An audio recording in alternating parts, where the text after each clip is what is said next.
नमस्कार मित्रों, स्वागत है आपका कहानी दिल से में।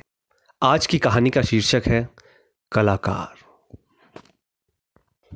अरे सर, मैं बड़े बड़े अफसरों को जानता हूँ। आपके जो चीफ इंचार्ज हैं ना, वो तो मुझे पर्सनली फ़ोन करके बुलवाते हैं। उनका कोई भी प्रोग्राम मेरे बिना अधूरा ही रहता है। ये कहते हुए संतोष जी मेरी पास वाली मेज़ साफ कर रहे थे। यही लाइंस मैं पहले भी सुन चुका था। आज फिर वही लाइंस बिल्कुल वैसे ही दोहराया जा रहा था, उसी उत्साह और आनंद के साथ। काफ़ी अरसे बाद मैं इस ढाबे पर आया था। पहले जब मिदनापुर वाले ऑफिस जाता था तो लगभग हर सोमवार मैं और ओम यहाँ आके डिनर करते थे। जब से वो ऑफिस छोड़ा था, यहाँ आना ना के बराबर था। आज कई वर्षों बाद इस ढाबे पे आया था, पर कुछ भी नहीं बदला था। सब कुछ जैसे का वैसा। बदलाव के नाम पर कुछ पर्दे, टेबल क्लॉथ और मेरे सामने वाली टेबल पर से प्लेट्स को उठाते हुए संतोष जी। मैं उन्हें पहचान गया था, पर उनको इस हालत में देखकर मैं अपना परिचय उन्हें याद दिलाकर शर्मिंदा नहीं करना चाहता था। पर वो भी मुझे पहचान गए थे।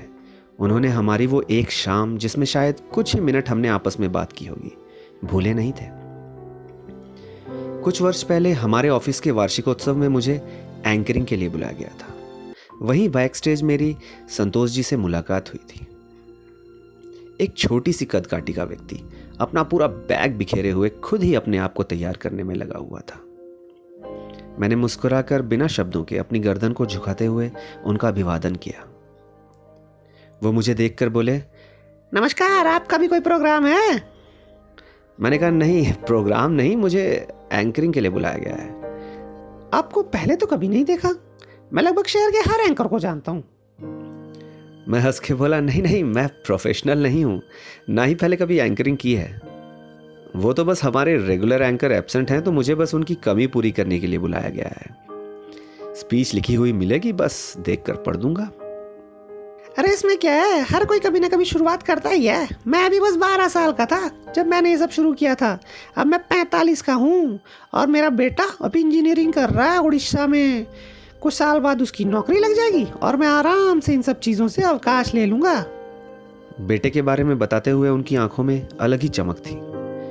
बिना पूछे ही वो अपने बेटे के बारे में सारा विवरण देने लगे थे। एक अनोखी खुशी और गर्व का मिश्रण था उनके चेहरे पर। आखिर हो भी क्यों ना, न जाने उनके बेटे की सफलता के लिए उन्होंने कितनी रातें बिना सोए काटी होंगी। उस दिन प्रोग्राम के बाद फिर कभी उनसे मुलाकात नहीं हुई। आज इतने वर्षों बाद फिर से उनसे मुलाकात हुई थी।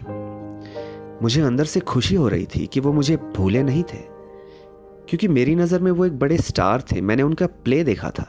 वो एक मंजे हुए कलाकार थे जो किसी को भी हंसा सकते थे, रुला सकते थे। पर आज उनको इस अवस्था में देखकर दिल रो पड़ा था। वो मेरी टेबल पे आए और पहले से पड़े झूठे ग्लासेस को उठाते हुए बोले, और कैसे हो सर आप? मैंने कहा, अरे संतोष जी, मैं ठीक हूं, आप कैसे हैं? बड़े दिनों बाद आपसे मुलाकात हुई। आपका बेटा कैसा है? उसकी तो पढ़ाई पूरी हो चुकी होगी। कहाँ जॉब कर रहा है वो? अरे बिल्कुल सर, वो तो अमेरिका में है। इंजीनियरिंग ख़त्म होने के बाद उसकी बहुत बड़ी कंपनी में नौकरी लग गई और अब वो अमेरिका में जॉब करता है। हर रोज़ मुझे फ़ोन करके वहाँ आने की जिद करता है, पर मैं वहाँ विदेश जाके क्या करूँगा? मैं यहीं ठीक हूँ और मुझे तो अंग्रेजी भी नहीं आती है। कहते हुए ठहाके मार के हंसने लगे।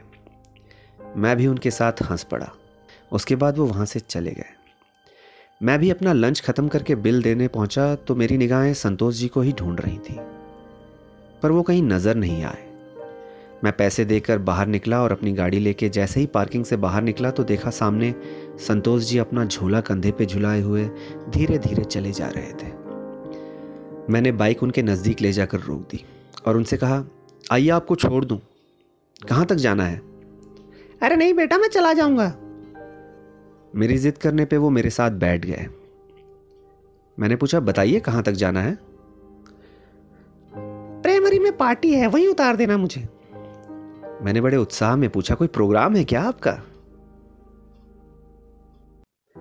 हाँ, वैसा ही कुछ समझो, पर तुम जैसा समझ रहे हो वैसा भी नहीं है। अब नाटक देखता ही कौन है? सबको टेलीविज़न और सिनेमाघरों से ही पूरा मनोरंजन मिल जाता है। यहाँ पार्टियों में क्लोन बन के 4 घंटे बिताने के पूरे 1000 रुपए मिलते हैं। आने वाले मेहमानों को, बच्चों को थोड़ा बहलाना पड़ता है, बस काम खत्म।